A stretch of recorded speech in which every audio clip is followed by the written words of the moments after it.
The problem that operators are facing is that the internet is not a safe place. Users get attacked every day from malicious hackers. They do brute force attacks such as SSH, telnet, or even viruses and other malware that are infecting terminals of the users. The situation will be even worse if we think of the next generation internet, where we will have billions of IoT devices and public IPv6 addresses.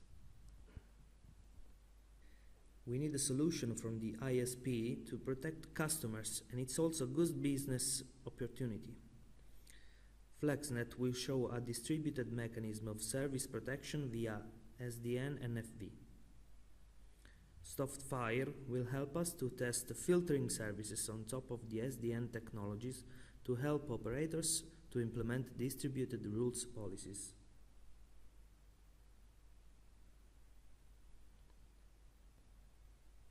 In the next videos, we will show 3 experiments.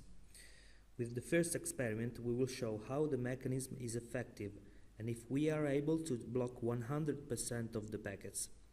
Obviously, we expect that some packets will pass the SDN switch because we apply the filter after we start the attack. In the second experiment, we want to measure the time to apply the rule. Indeed, we know that after we send a command, we need to wait some time, and we want to see how much time we will wait before the commands are effective. In the third experiment, we have a mobile or nomadic use case, where we have the user that disappears from one location and appears in another location. So we want that the rule will follow the new IP of the user.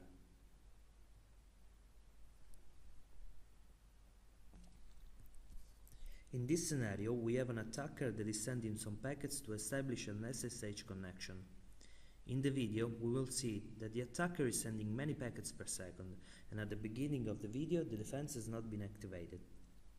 Then, we will turn on the defense on the SDN switches. The SDN switches will block the attack, and the customer will be defended by the telecom operator. At the end of the experiment, we will also measure the number of packets to achieve the first KPI. In the video, we have 3 windows. In the top window, we have an attacker which is trying to get into the system with SSH. In the bottom left, we show that the attacker has the possibility to get into the system with the SSH because the system is not protected. Then we start the defense from the bottom right window thanks to our command line utility. What happens is that the customer is now defended, and after some time we see that the rules have been applied. We try again to enter the system from the bottom left window, but the customer device is not answering to SSH calls. At the end, we see that the number of dropped packets is 99%. The first KPI has been achieved. In the second experiment, we will measure the time needed for a rule to be effective. Also, for this experiment, we reached the KPI that has been measured simply applying a rule for the ping packets.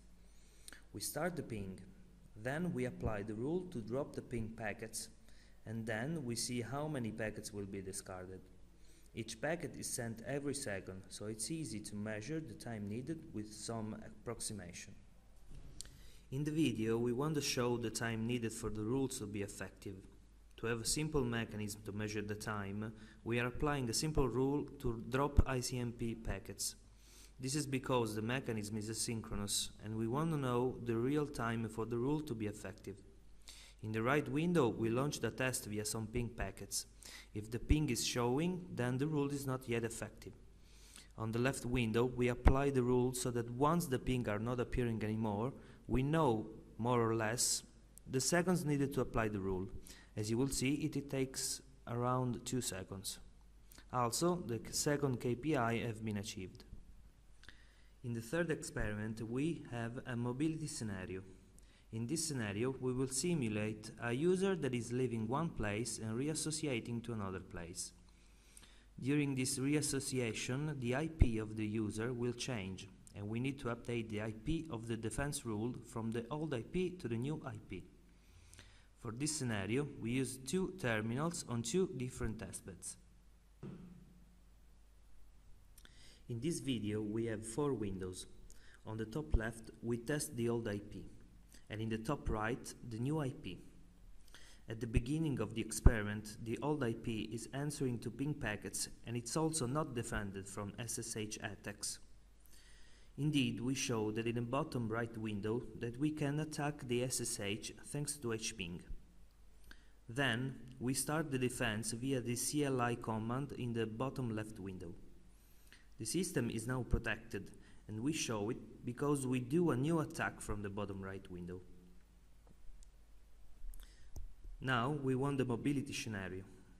We write the command to simulate the handover in the bottom left window, and we see that the new IP is effective because the top left window stopped pinging and the top right window is now pinging.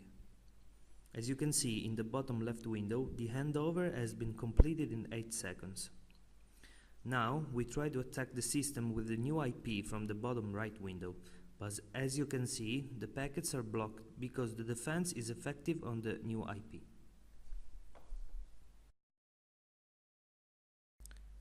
SoftFIRE was a good playground to start working on SDN NFV networks. We implemented a distributed approach to SDN NFV to block malicious users. All the results are in line with the expectation, and all the Flexnet KPIs have been achieved. Thanks to the Flexnet experiment, we have shown that the defense and filtering capabilities of the network can be a business opportunity for internet providers.